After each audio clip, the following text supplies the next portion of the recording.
안녕하세요. 안녕하세요. 여의도없다 26회차입니다.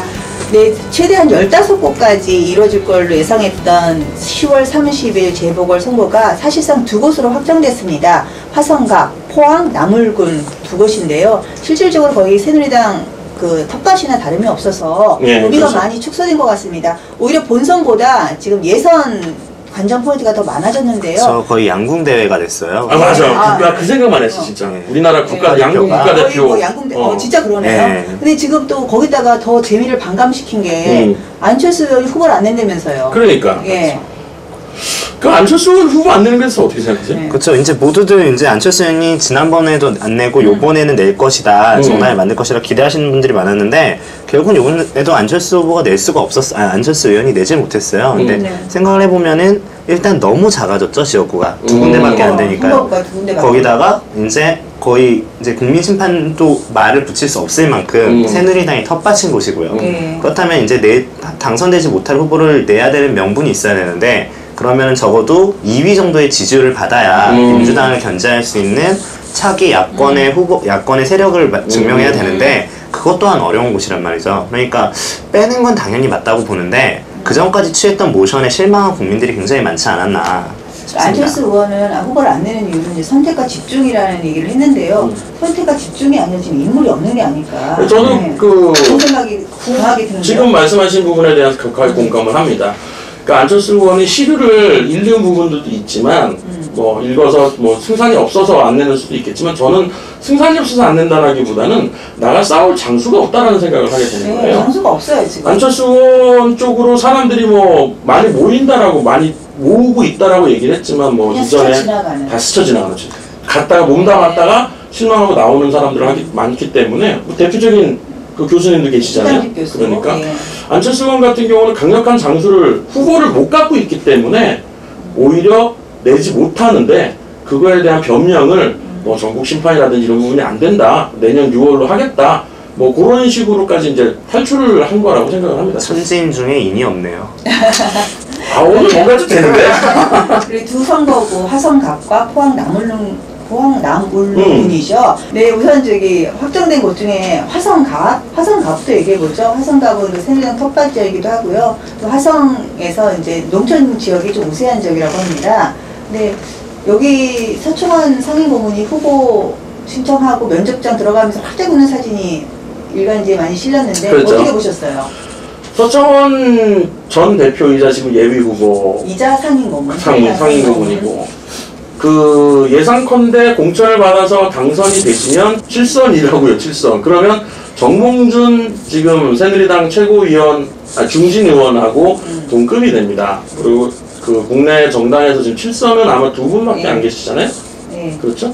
그 원내로 입성하시면 국회의장에 당장 나가도 이상할 것이 없는 급이 되는 거고 서청원 그 예비 후보 같은 경우는 이번이 아마 명예회복이자 그리고 당권 더 나아가선 당권에 도전할 그 아마 속셈으로 그 내심으로 들어오지 않으셨는가 저는 그렇게 보고 있습니다. 청와대하고 교감설도 뭐 일부 제기되고 있어요. 새누리당 내 역할론과 관련해가지고. 그 부분 같은 경우는 어떻게 보셨어요? 청와대 교감하고라는 부분들.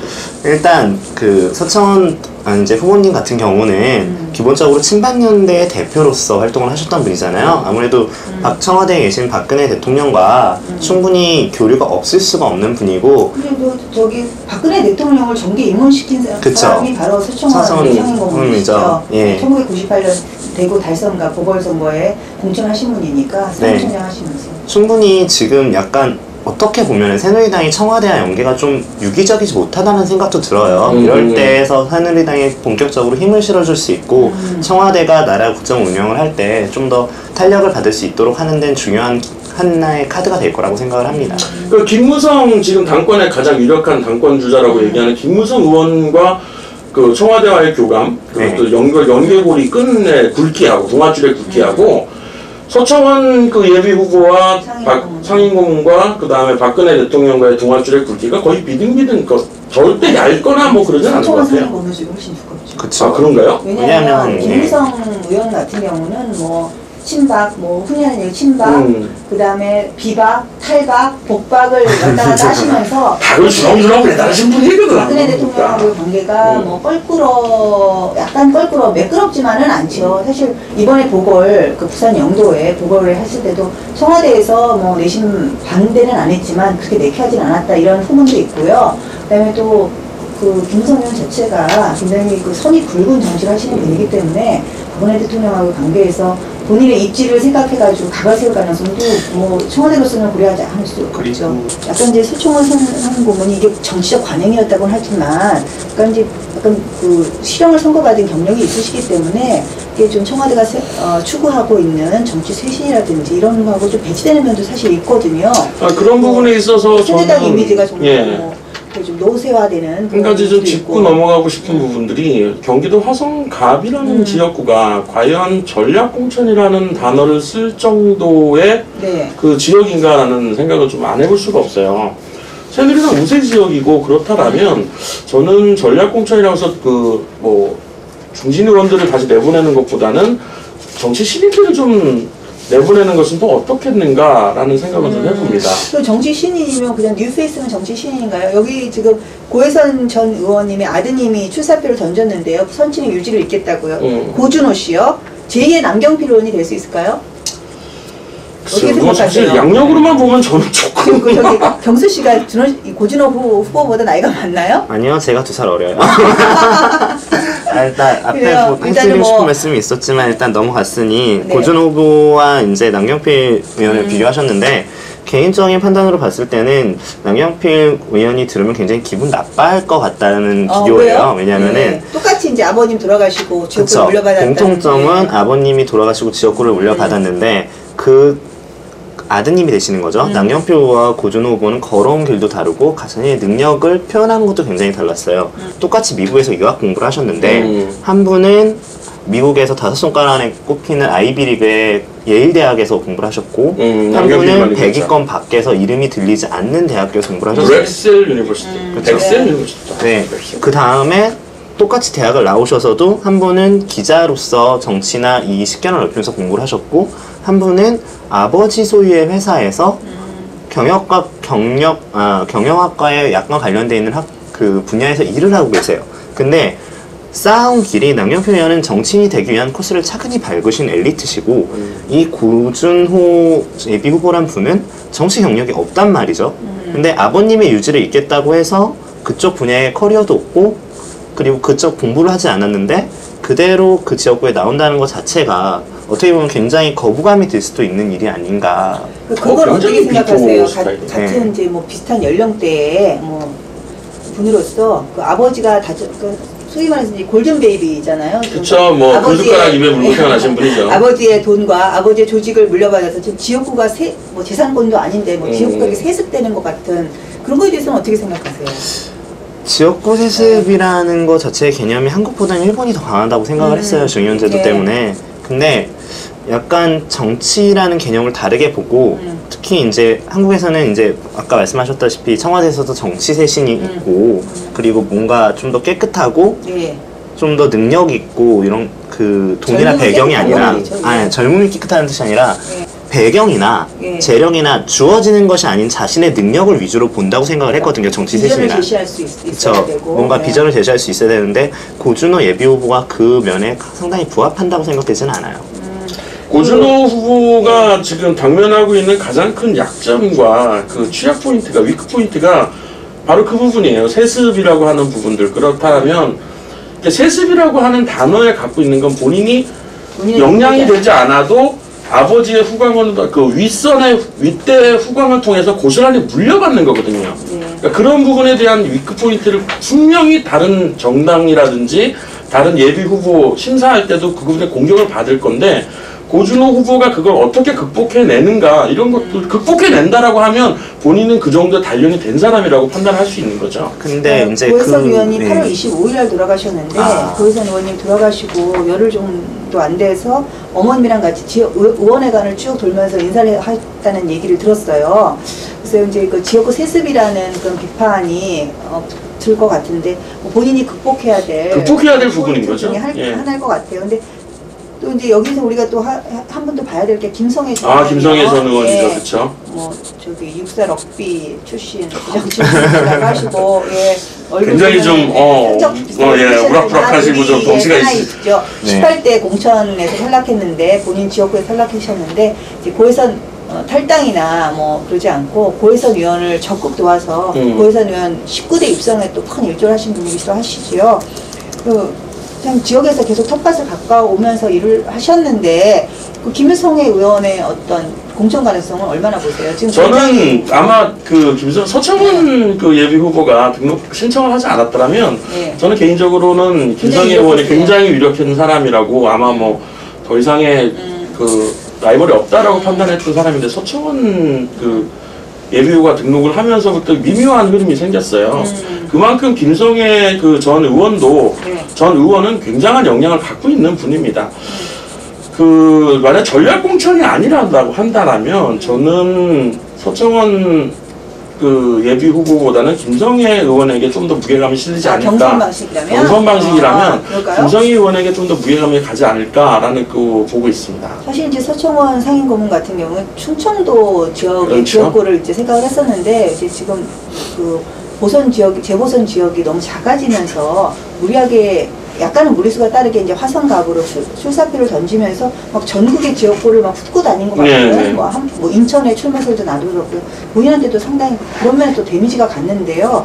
뭐 지금 서청원 상임고문이 만약에 공천이 지금 민주당에서는 새누리당 후보를 보고 공천하겠다는 맞는 거예요. 말씀이죠. 예. 손학규 차출설도 나와요 민주당에서. 그게 참 손학규 의원 얘기를 안 할 수가 없는데 이제 좀 있으면 돌아오시잖아요 한국으로. 25일 날. 예, 이제 뭐 한 일주일도 안 남았는데 돌아오면은 내일이에요. 그러니까 네. 뭐 돌아오시자마자 아마 그 출마에 관련된 뭐 이야기를 공식적으로 하시겠는데 화성과 관련해서 손학규 기본적으로 지금까지 들려오는 얘기에 의해서는 손학규 의원 측에서는 불출마다라고 얘기를 하는데 민주당 측에서는 계속적으로 손학규 출마를 종용하는 듯한 모양새를 꾸려가고 있어요. 그만 왜냐하면 이번 보선이 재보선이 두 군데밖에 없다 하더라도 민주당으로서는 자신들의 존재감을 부각을 반드시만 시켜야만 합니다. 그냥 갔다가 바칠 수는 없는 지역이라는 거예요. 포항보다는 화성갑이 그렇죠. 조금 가능성이 있겠죠. 포항은 뭐 네. 그냥 드세요. 뭐 워낙 그쪽 익숙하니까 드세요. 화성까지 게다가 수도권인데 화성까지 그냥 넙죽 그냥 드세요. 이거는 민주당 입장에서는 지금 뭐 장외투쟁 병행하고 원내로 들어온다고 하지만 입장에서는 도저히 용납할 수 없는 상황이고 그렇다라면 무게감 있는 인사를 내야 된다. 누구냐? 손학규밖에 없다. 왜냐하면 경기도 지사를 또 삼선을 그러니까. 하셨고 해서 또 만약에 새누리당 후보 중에서 이 세 분 중에서 무소속 출마를 하실 분이 계실까요? 만약에 본인이 공천이 안 되면? 서청원 후보가 그러지 않을까요? 아 저는 서청원 후보는 이거는 아니라고 생각을 해요. 네. 서청원 후보는 서청원 무소속으로 나올 후보- 사람은 아닙니다. 서청원 후보가 만약에 공천을 받지 못하면 음. 이번이 아닌 다음 기회를 이제 받아들이시기에는 좀 너무 늦지 않으실까라는 생각도 들고요. 그렇다면 그것보다는 저는 서청원 후보가 그 정도 무게감을 가지고 신청을 그럼요. 했는데 예. 공천을 못 받았다고 무소속으로 나온다? 그거는 스스로 무덤을 파는 거라고 생각을 합니다. 그러면 만약에 무소속으로 탈당을 해서 무소속으로 아, 나온다? 그건 아니라고. 화성 아니라 어디라도 당선되기 예, 때문에 당선 그렇죠. 가능성 담보하기 힘들죠 사실은. 예. 오히려 저는 네. 고준호 후보가 한번 고준호 재력으로 한번 밀어붙여보지 않을까라는 생각을 해봅니다. 솔직히. 8천억이라는 재력으로. 그러니까 예. 엄청난 재력을 보유하고 있는 분이고 뭐 지지 기반, 지역 기반도 지역 기반, 아버지 기반도 물려받았다 있고 해서 그러면, 예. 만약에 무소속으로 그 공천의 결과에 불복을 하는 의향이 있는 사람이라고 하면은 김성애, 서청원, 고준호 중에서는 고준호 후보가 조금 더 가능성이 있지 않을까. 저도 그래요. 당의 저도. 영향이 가장 적은 사람이기도 하죠. 김성애 의원 같은 경우에는 탈당을 하고 나올 만하신 분은 만약에 탈당하고 나올 거였으면 19대 때 19대 때 있겠죠. 예. 19대 때 공천 못 받았지만 아주 헌신적으로 고혜선 의원을 도왔거든요. 예. 보통 이제 탈당한 공천 못 받으신 전직 의원이 그렇게 쉽게 돕는다는 게 쉽지 않아요. 맞습니다. 그러니까 전현직 당협위원장들이 그 굉장히 갈등 양상을 많이 껴쳐서 그 당이 분열해가지고 선거에 지는 경우도 굉장히 많은데 오히려 저는 무소속이랑 포항 쪽을 봐야죠. 저희는 무소속 화성갑 공천 누가 아니 그거부터 정리합시다. 포항으로 화성갑 누가 공천될 것 같아요? 우리 예상해 봅시다. 우리가 지금 이 순간 공천심사위원회라면 누구를 공천하시겠습니까? 우리 새누리당 공천 기준 한번 볼까요? 예. 새누리당 공천심사 기준은 첫째 당선 가능성, 둘째 도덕성, 셋째 전문성, 넷째 지역 유권자 신뢰도, 다섯 번째 사회 기여도, 당 및 사회 기여도인데 당선 가능성이 첫 번째예요. 뭐 특히 뭐 재보궐선거는 특히 그렇죠. 근데 누구를 공천하시겠어요? 기준에 따르면 되게 다 애매하신 것 되게 같아요. 애매한 상황이고 이거는 하나씩 새누리당 찍으시면 지도부가 뭐가 과연 알수 있을 이 것 같아요. 화성갑 그 선거를 어떻게 바라보느냐에 따라서 그 정세 분석을 해야지 나올 거라고 생각하는데 저는 서청원 그 상임 예비 고문이 후보가 상임 고문이 그 가능성이 높다라고 예, 어느 정도 판단합니다. 당과 교감되지 않았으면 공천 안 신청도 그랬으면 했을 신청도 것이다. 안 했을 그쵸, 거예요. 원래 비공개로 충청도 하셨어요. 아니고 충청을 바라보시던 분이 지금 화성으로 떠서 나갔다라고 하면 전관 예우는 아니더라도 어느 정도 당과의 교류가 어느 정도 있지 않았을까라는 생각을 합니다. 개인적으로 김성애 의원이 굉장히 좀 많이 속상해 하시겠죠. 개인적으로 저도 서청원 예비 후보의 굉장히 팬이라 저희 지역구 이제 구청장이셨어요. 그때부터 아. 쭉 저희 지역구에 계셨고 지금도 살고 계시는 걸로 알아서 지금도 동작구에 살고 예, 계시죠? 살고 계셔가지고 굉장히 꼭 되셨으면 하는 바람이 있어요. 저희 지역이 그래서 아니래도. 이제 공심이라면 네. 서청원 상임 고문이 공천을 주겠다. 네. 예. 저는 개인적으로 김성애 의원이 받았으면 좋겠어요. 아 어떤 뭐 친분이 있으세요? 아니 친분 없는데 당협위원장님 아니 이분은 당협위원장이 아니시죠. 네. 예, 근데 이제 그 18대 때 또 국회의원 하셨는데 19대 때 공천 못 받으셔서 현실적으로 도와드리는 것도 그렇고 당에 대한 기여도도 그렇고 실질적으로 화성을 과연 전략 공천할 만한 곳이냐라는 것도 판단을 해봐야 되고요. 또 당에서 이런 재보궐선거 같은 경우에 하면서 우리 새누리당의 정체성을 보여줄 수 있는 사실 좋은 기회거든요. 보통 이제 재보궐선거가 보통 정권 심판론이 많이 먹히잖아요. 근데 이번에는 어떻게 선거구가 전부 다 새누리당 텃밭이기 때문에 사실 누구를 공천을 해도 새누리당이 될 가능성이 높아요. 그렇기 때문에 정말 좋은 사람, 우리 새누리당 정체성에 맞는 사람, 새누리당의 비전을 제시할 수 있는 그런 분을 제대로 공천을 해야 되는 것이 아닌가 생각합니다. 일부 보면 이제 각각에 대해서 또 얘기를 하시는데 그런 생각을 해봐요. 그래서 또 이런 남경필 의원 훌륭하신 분이시지만 아무 이유도 없이 단순히 그 부친의 지역구하고 지지기반 받아서 쉽게 정치하시겠다라는 것은 조금 더 공부를 좀 준비를 좀 하시고 들어오셔도 되지 않을까. 본인의 캐리어를 인정받은 다음 그런 생각하고요. 또 수정상임 고문은 또 역할이 더 있지 않을까 그런 생각합니다. 뭐 지금 뭐 말씀하셨지만 김성애 의원 같은 경우는 뭐 손학규 그 의원하고 뭐 예비 여론조사 했을 때 본인 뭐 조사하신 결과는 뭐 자기가 더 이길 수 있다라고까지 네. 얘기를 하는 그런 경쟁력이 있다라고 발표까지 하셨는데 근데 후보들은 다 자기가 경쟁력 있다 그래요. 네. 본인도 그러셨어요? 아니 나 얘기도 해 그때 본인도 당연한 그러셨어요? 거죠, 근데. 아니 본인이 경쟁력이 있다고 생각하지 않으면 공천 나오지도 저기 그쵸. 왜 후보로 나가면 나올 안 수도 되죠. 없고요. 네. 그다음에 여론조사를 돌릴 때는 개인적으로 돌릴 때는 항상 자기를 1번으로 놓고 돌릴 가능성이 높기 때문에 자기가 다 높게 나와요. 그때도 그러셨어요? 네, 제가 옛날에 조강특위 할 때 어떤 후보가 자기가 맨날 1등 한다고 자기 여론조사 좀 제발해달라고 그랬어요. 그래서 여론조사 때 그 사람 꼴찌 나오더라고요. 포항으로 가볼까요? 포항? 예. 뭐 타고 가죠? KTX 타고 가요? 포항이 15분이에요. 아 진짜 많이 네, 하셨어요. 그래가지고 어저께 또 공천 여기 심사를 진짜 여기 하셨잖아요. 양국 국가대표 뽑는 거야 여기 말고. 어저께 1차 면접을 보셔가지고 7분으로 추렸어요. 그 아. 7분 추리신 분 어디 가셨지? 여기 있어요. 제가 불러드릴까요? 네, 불러드릴게요. 불러드릴게요. 박영재, 박명재 아, 전 박명재, 행정부 장관, 박명재. 행정자치부 장관. 이춘식, 네, 백성기 그리고 이용운 예비후보, 김순견 예비후보, 서장은 예비후보, 김정재 예비후보가 계십니다. 이 총 7분. 새누리당의 전형적인 텃밭이고요. 보수 지역의 전형이라고 할 수 있는 포항에서 새누리당 여성 의원이 공천될 수 있을까요? 어떻게 생각하세요? 새누리당 여성 거품천 가능성이 있을까요? 그 7분 중에 지금 그 커트라인을 통과하신 7분 중에 한 분 딱 계세요. 김정재 서울시 의원. 예. 뭐 저는 개인적으로 이분 잘 모릅니다. 저는 뭐 여기서 좀 많이 정치적으로 그 네임밸류 이름을 좀 들어갔던 사람이라고 하면 뭐 서장훈, 그 다음에 뭐 박명재 박명재, 전 행정자치부 예, 장관도 있으시고요. 이춘식, 뭐 그 정도? 저는 개인적으로 그래요. 네, 이춘식 전 18대 국회의원이시죠? 네. 근데 김정재 그 서울시 의원이신데 서울시 의원은 뭐 어느 정도 좀 교감이 있지 않으세요? 7, 8대 서울시의원을 했는데 그 민주당이 텃밭이라고 할 수 있는 서대문 갑에서 했어요. 아. 그래가지고 굉장히 역량을 인정받고 있는 분이시고 우리 지금 새누리당 서울시 여성 서울시 의원이 6분인가 있거든요. 네. 그 6분 여성 시의원뿐만 아니라 전체 새누리당 의원 중에서 가장 전투력이 뛰어난 대 서울시 재민원에서도 그렇고요. 이제 전투력이 뛰어나신 분이시고요. 이화여대 나왔고 그 다음에 프랭클린 피어스 대학원을 졸업한 걸로 되어 있어요. 굉장히 재원이시네요. 네, 상당히 재원이에요.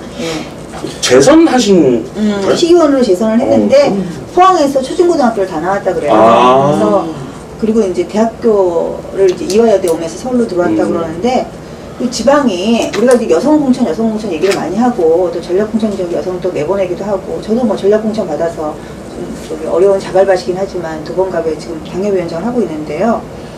그 보통 이제 여성 공천이 수도권에서 많이 이루어지거든요. 왜냐하면 여성에 대한 시각이 아무래도 농어촌 지역은 아직 보수적인 경향이 네. 많아요. 그래서 여성이 공천이 됐을 경우에는 뭐 무소속 출마가 또 난립할 가능성도 있다고. 근데 저는 말씀하신 것처럼 저는 만약에 이 포항은 정말로 신청하신 분들이 몇 면이 다 훌륭하셔요. 다 훌륭하셔요. 네. 정말로 다 훌륭하시고 어느 정도 네임도 지지도도 지역 기반 네. 부채치더라도 그 브랜드 네임들을 다 개인적인 브랜드 네임들을 다 갖고 계신 네. 분들이기 때문에 이거 뭐 여기 예를 들어서 김정재 여성 공천이라고 해서 김정재 의원을 서울시 의원을 공천을 한다고 하면 포항이야말로 무소속으로 좀 도전할 만한 분들이 많이 계시지 않을까. 예, 서장은 후보 같은 경우는 서울시 정무부시장. 예, 전 서울시 정무부시장을 지냈는데 네. 얼마 전까지만 해도 서울 동작갑 동작갑 당협위원장이었어요. 네. 근데 그 사퇴를 하시고 포항을 가셨는데 포항에서 태어나셨지 학교를 다니신 건 없거든요. 근데 이제 중앙무대에서 활동하신 경력을 기반으로 이제 고향에 가시겠다 해서 포항에 출사표를 던지셨고 김순겸 이분은 이제 현재 포항시 울릉군 당협위원장을 맡으신 네. 분이시죠. 그 다음에 백성기 이분은 이제 전 포스코 총장이셨어요. 포스텍 총장을 하신 분이시고요. 포항의 사진적인 인물이신 것 같은데. 이춘식 이분은 전 새누리당 18대 국회의원을 역임하신 분이고 박명재 전 장관을 역임하신 분이고 전부 다. 이거 정말 쟁쟁합니다. 여기는 진짜 쟁쟁합니다. 이용훈 이분도 대단하셔요. 학부는 서울대 정치학과를 나와서 현재 한의사를 하셔요. 예, 한의사인데 부회장님을 하고 나이도 있어요. 젊으시고 64년생 막 그래서 예, 여기는 진짜 어느 분이 되실 것 같아요?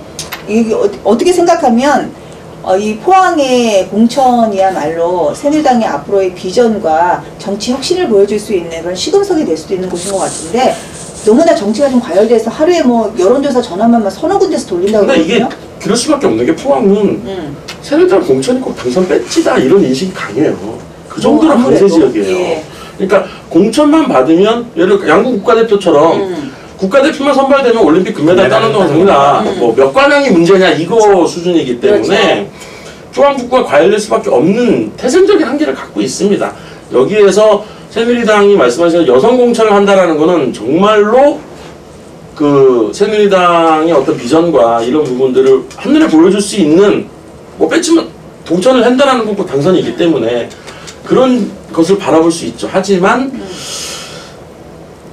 단순히 여성 공천이라는 그것 때문에 이 많은 이 신청하신 분들을 다 낙천을 시킨다라는 부분들은 조금 더 무리수가 있다고 봐요. 저는 약간 반대로 보고 싶은 게 포항갑 자체는 어느 정도 포항 남구는 약간 안정권인 지역이잖아요. 그러니까 여성 공천이라는 제도 자체가 이제 국회의원 수 자체를 전 세계적으로 보면은 한국은 105위래요. 가봉이나 알바니아보다 낮고 그리고 북한이 106이랍니다. 그러니까 북한보다 한 단계 높은 수준인데 그러니까 정치에 여성 인력이 들어오기를 좀 공평하게 바라는 걸로 해서 시행을 하고 있는 거잖아요. 근데 여기 이렇게 훌륭한 분들이 다 왜 안정된 지역에서 나오시려고 하는 게 좀 약간 이상하게 보이기도 해요. 그러니까 당연히 배려할 수 있는 자리면 배려해 주는 게 맞고 이 정도로 훌륭한 분들이시면 다른 데 가서 치고 박아도 충분히 이기실 수 있다고 보거든요. 민주당 같은 경우에는 텃밭인 호남에서 한 3선 정도 하면 수도권이나 경상도 가가지고 재도전을 하잖아요. 네. 공포에서 3선 하신 김부경 의원도 그렇고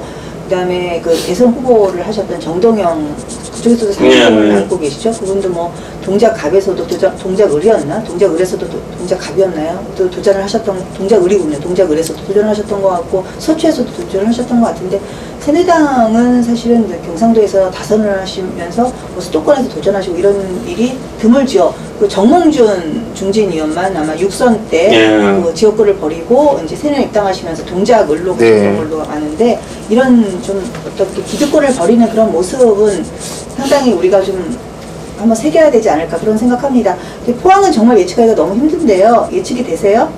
저는 안 돼요. 되세요? 저도 안 돼요. 마음 같아서는 김정재 시의원이 되기를 은근히 바라시는 느낌이에요. 아니요. 그 진짜 큰일 납니다. 지금 이제 다 아시는, 대체로 다 아시는 분인데요. 전화 옵니다. 예. 이거 살짝 발을 빼시는데. 그런 것보다요. 사실 이제 이번에 재보선이 2곳만 돼서, 그것도 다 새누리당 강세, 뭐 텃밭이라고 얘기할 수 있을 정도로 새누리당 강세 지역이기 때문에 그렇기 때문에 새누리당 입장에서는 공천이 더 힘든 것 같습니다. 과연 2013년 또 박근혜 대통령 집권을 10개월을 맞이하면서 우리 새누리당이 앞으로 나아갈 비전, 또 국민을 바라보는 시선 이런 것을 고려할 때 어떤 분을 공천해야 될지 새누리당의 고민이 깊어지는 것 같습니다. 우리 새누리당의 앞으로 정책 비전을 보여줄 수 있고 국민을 받드는 모습을 보여줄 수 있는 그런 공천이 되기를 희망합니다. 여러분 여의도 없다 여기까지입니다. 수고하셨습니다. 수고하셨습니다. 난 이거 리스트를 보면서 안철수 의원이 이 사람들이 다 내 사람이었으면 어땠을까라는 그런 상상을 또 해보게 되네. 그럼 사람이 얼마나 괴로웠을까? 이 사람 내보내면 다 될 것 같은데. 그땐 땅이 없을 것 같아요. On the uprise. So frustrated.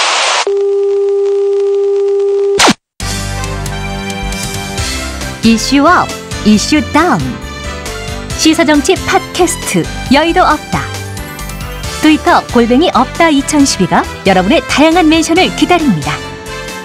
@ UPDA 2012. 여의도 없다의 트위터는 365일 24시간 열려 있습니다.